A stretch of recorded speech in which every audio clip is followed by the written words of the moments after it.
بسم الله الرحمن الرحيم قلبت waxaan joognaa masaajidka qadiimiga ah degmada Fuqufliye oo muddooyinka u dambeeyay dhismihiisu socday hadda meel gabagaba maraya sida ay noo sheegan culimada gacanta ku haysta Cabdullaahi Xuseen Isxaaq iyo Axmed Saciid Nuur masaajidka waxa ka dhiman cadeyntii cagdhiga iyo gogoshii iyo waxa weeyaan munaaradii sida muuqaalkan baydin ka muuqata marka ummadda muxsiniinta galabta halkan waxa looga gudbinayaa oo Jimcaha bishan tahay 22 February in ay ka soo qayb qaataan wixii karaankooda wixii faahfaahinayo waxa masaajidku u baahan yahay waxaan ka warbixinaya culimada gacanta ugu horeeyo Sheekh Cabdullaahi Xuseen Isxaaq ku soo dhaw Sheekh Cabdullaahi alxamdulillaah rabbil caalamiin thumma salaatu wassalaam ala rasuulillaah sallallahu alayhi wasallam Allah subhanahu wa ta'ala ma had iskale waad aragtan masaajidka maanta warbixinta idinka siinayna masaajidkii degmada Fuqufliye ee qadiimiga ahay muddo waxa ku socotay dhisma falilaahi alxamdu dhismahaas meel gabagaba ayuu maraya masaajidkii hadar waxa ka dhiman waxay tahay cadeyntiis iyo nadaamintiis iyo cagdhigun baa kaaday wixii kale waa loo dhameeyay minaaradii ilaahay fadligii muxuu juhdi badan iyo dhibaato badan iyo hawl badan la soo maray ومع ذلك هذا وحلو لي حوغا لعاقة قياس إن شاء الله بإذن الله تعالى أنت تاي أنت قدر كذا تاي وحنا نوور بحنا إن شاء الله بإذن الله تعالى الشيخ أحمد سعيد مركب وحنا لا يدك ولا لا محسنين تاه بالمساجد أنت كلمن إنه نوور بمحوها هاي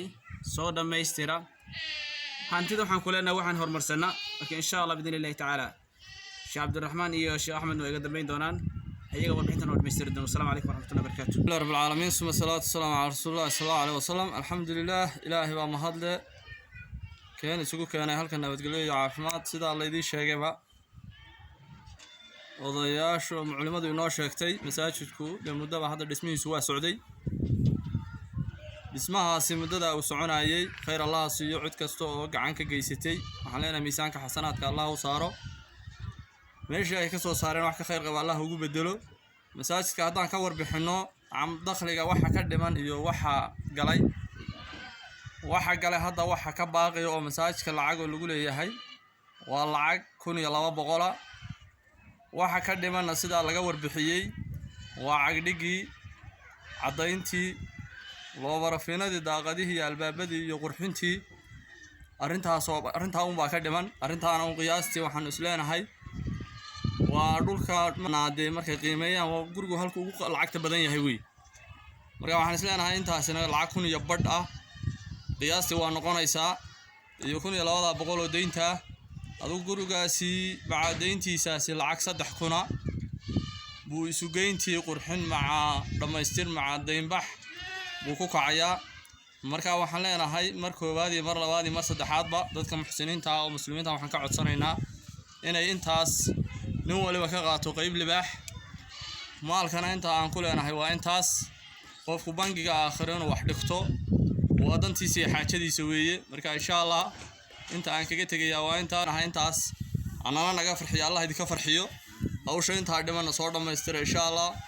aad baan idin salaam assalamu alaykum warahmatullahi wabarakatuh sallallahu ala nabiyina Muhammad wa ala alihi wa sahbihi wa sallam wa ba'du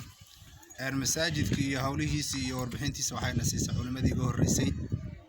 إن شاء الله بإذن الله سبحانه وتعالى هل حديث نبينا محمد عليه الصلاة والسلام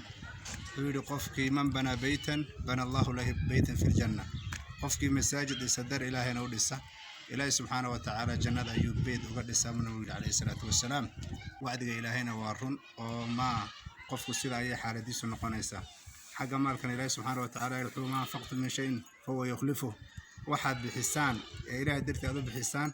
إلهي بدل كيس وكبرنا أيدي سوقنا يا أحبتي في الله مركب مساجد وأقول إلهي مركب ذلك محسنين يا مسلمين تودن وأبهي هنا آخرية دوم والأبهي هي مركب إن شاء الله آخر هذا وحور مرصدنا مساجد إن شاء الله قدر كلينا وشيء أبهي هي يدين تلقولي أنت بقى وحي قفكي كست مسلم هي فيديو بس وقاري كقيم قالن كراي إن شاء الله كقيم قاته وأنا أدعو علينا آخرية أدون كلبضبة صلى الله على نبينا محمد السلام عليكم ورحمة الله وبركاته تعالى وحدك سوق جنيسان لمبرد شاشتك وقرن أيدين كم بغض إن شاء الله بإذن الله تعالى واد ما إن شاء الله خير الله يدين شيء سود ذا بإذن الله تعالى والسلام عليكم